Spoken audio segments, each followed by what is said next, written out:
Hello and welcome to Farm Journal Live. I'm editor Clinton Griffiths from our Northern Indiana studios as we bring you the latest on the coronavirus outbreak and its impacts for agriculture.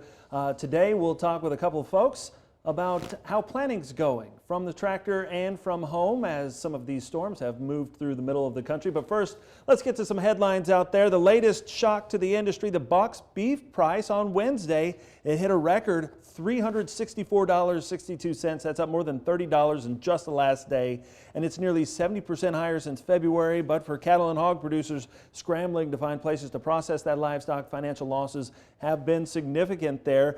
Take a look at the latest update from John Newton at American Farm Bureau. It shows the price impacts to agricultural commodities since the first of the year. You can see many of these products have turned ever so slightly, but remain well below their starting points. Class 4 milk down 42%. Hogs, they've come back some, but they're still down 38%. Ethanol, cattle about 30% lower. Corn's down 22%, while soybeans are off 13%. The big winner right now, rice, rough rice. Prices are up 37% since the COVID-19 outbreak took off in March. Corn and soybean prices today both higher at midday. Soybeans significantly higher, up double digits, with front month contracts about 17 cents higher. The driver, new export sales information, soybeans seeing sales of 618,000 metric tons to China. Corn sales were 1.35 million metric tons for delivery to multiple locations, including Mexico. That's up about 87% from the previous week. Let's bring in now Ken McCauley, a farmer in White Cloud, Kansas, and Matt Bennett with agmarket.net. Gentlemen, thanks for joining us. And Matt, we'll start with you. You would be in a planter today, but got a little bit of rain. Yeah, we did. So last week, a lot of big storms moved in, especially over the weekend. Not too far from me, folks had 3 and 4 inches, whereas we were super fortunate. We had, I don't know, 1.5 inches to 2 inches, depending on where we were at. But then we ended up with another 2 inches on Tuesday evening on most of what we farmed. So we're certainly stopped for the time being. And Ken, we can see that you are in the tractor right now, getting some work done. How's it going? That's going good. That's going good. We got going this morning, and could have got going yesterday, but it's just a little black on top yet. But I watched those rains miss us and go across into Illinois, and I couldn't believe that we missed that much rain because it would have made a mess around here. The ground's working really good, and we don't have any ditches, good populations of what's coming up. It looks really good. Corn went in really fast. A lot of guys already done with corn. Well, and that's something that we're expecting here, Matt, as we get another crop progress update next week. We expect to see some real progress made across the country. Yeah, no doubt about it.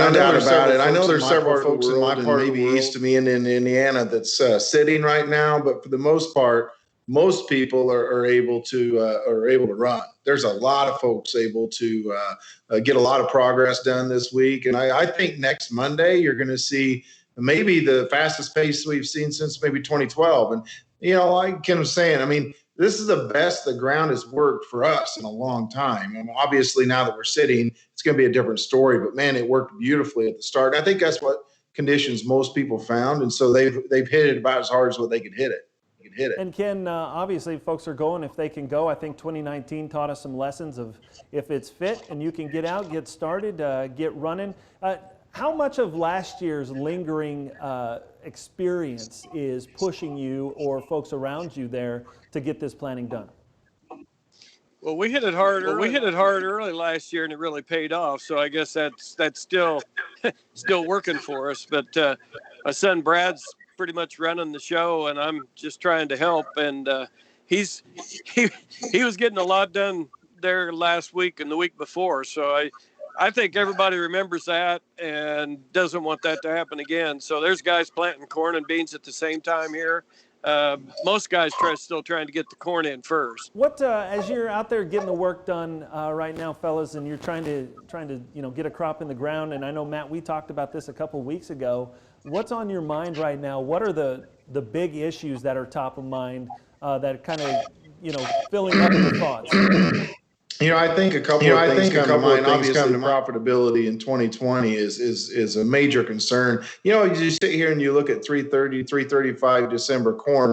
Obviously, you're asking yourself questions like, what if I sell now and then planning on maybe getting some insurance and some PLC money, and the market actually goes up. I mean, that would be a tough thing to do. And so it's a really tough time to be making sales. And I know a lot of folks are trying to figure out exactly what their rotation is going to be as they finish up planting. But what I do, I guess, would encourage people to do, just make sure you know exactly what your situation is on insurance and know what your game plan is moving forward, because there's a lot of moving parts in 2020, a lot of moving parts I don't think that we've had to deal with every year.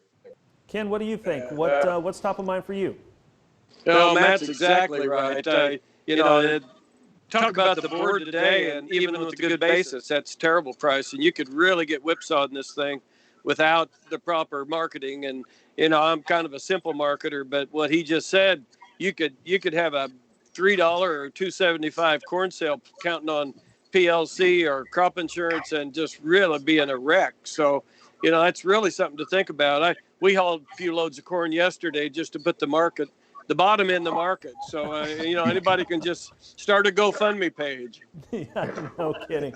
No kidding. Profitability is obviously going to be an issue. Hey, guys, talk to me a little bit about ethanol here. Obviously, production's down about 50% from what it was.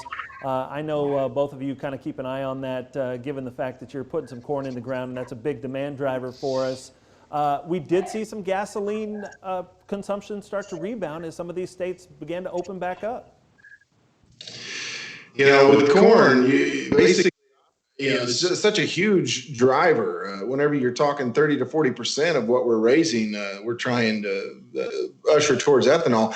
This week, you saw stocks actually down around 5% from last week, which was a really good thing to see. It's evidence to some of these people getting out and driving a little bit more. I have to think that, a couple, three of the plants that we've talked to that are actually coming back online this week would lead me to believe that maybe we've printed the low number for corn usage for ethanol for the marketing year. I'm not going to call that necessarily, but I sure hope that's what we've seen, because if you run 40 to 45 million bushels behind the pace that you need to reach the USDA goal currently, if you do that for very long, that's going to put you in a heck of a bind. So I really hope that we can start to see people get out and drive a little more to see our ethanol, corn usage for ethanol continue to rebound. What about you, Ken? I know you've dealt with this ethanol issue for a long time with your work at the NCGA and other places. What are your thoughts? Well, when we did the 15 billion gallons of ethanol into 15 billion bushels of corn, we're talking about 150 billion gallons of gasoline used. Well, now we're back to probably 100, and that could change really fast. I think everybody's going to want to get in their cars and drive. Are they going to be able to know that the hotel where they're wanting to stop is going to be open and have all their rooms available? All those type of things going to fit into it. But I got a feeling the gas consumption is going to go straight up and change a lot. So instead of, we might get another 100 million, 200 million bushels of corn ground that way. And these ethanol plants at least get back to where they're not bleeding so bad. Yeah, absolutely. Give me something that you're optimistic about. What is something that you think might be, hey, a little crack, a little ray of hope here? And Matt, I'll start with you. Well, just what Ken and I both talked about is that the ground has worked beautifully. We're getting the crop in the ground, I think, at a good time of year. I mean, I need a couple good days to finish up, but as he was saying, he's going to be finishing up. A lot of folks are going to finish up 6 to 8 weeks before they finished last year, and so to me, it gives us an opportunity of potentially getting a pretty good crop here this year. I mean, it's early in the year. It's frustrating to see the profit margins where they're at, but it's early in the year. We got a long marketing year ahead of us. Ken, what about for you? What's on your radar that might give you a little bit of optimism? Well, the optimistic part that I can see is we're going to have a good start to the crop, and I think that usually in our area and a lot of places means we're going to have a pretty good yield. If we end up 10 bushel off of the national average, prices could come up pretty quick, and that's not being optimistic. Except if we just come in with an average yield not super high, that's something to look forward to, because we could be back up in the, close to 4 or 350. Matt's the expert there, but, it gives me a lot of hope that things aren't going to go just perfect. And, maybe that be the light at the end of the tunnel. Ken, have you had time to reflect on any of this coronavirus and everything that's gone on with it? Any lessons that you'll take away? Wow, this thing really scares me.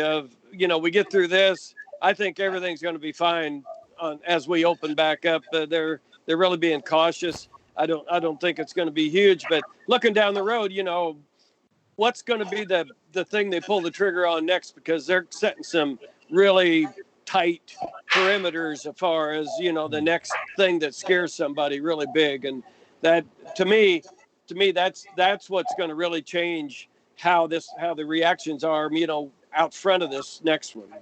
Yeah, what about for you, Matt? Any lessons that you've learned and had time to think about and contemplate on? Living in the different states and the way that they're handling things is quite interesting to me. And supposedly we're supposed to go all the way out to June 1st. And, there's interesting things like I can ride with my whole family in an enclosed car to the lake. Only two of us can get on an open air boat. I mean, I don't understand some of this, but I'm like, Ken, I think things are going to bounce back. I think, the summer's going to cure some of our ailments, if you will. But bottom line, I really hope that we're better prepared if this thing does return in the fall and in the winter, like people are saying.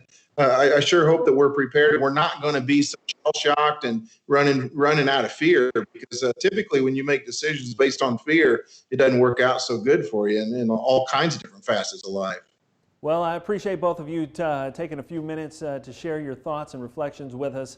I know you're both busy and have a lot to do. We'll continue to follow this coronavirus outbreak and the story. If you'd like to join with us, you can follow our coverage at agweb.com/coronavirus. I'm Clinton Griffiths from all of us here at Farm Journal. Have a great day.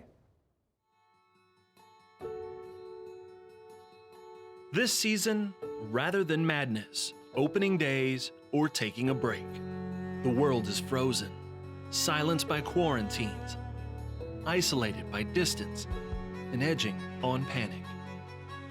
But while work for you may have changed, out here, we're still going strong. Our season is underway. The crops will get planted, the livestock will be fed, and your food will continue to be grown, just like it's been for generations. There's plenty to worry about. But out here, social distancing is our specialty. American agriculture farms on, today and tomorrow, for our family and yours.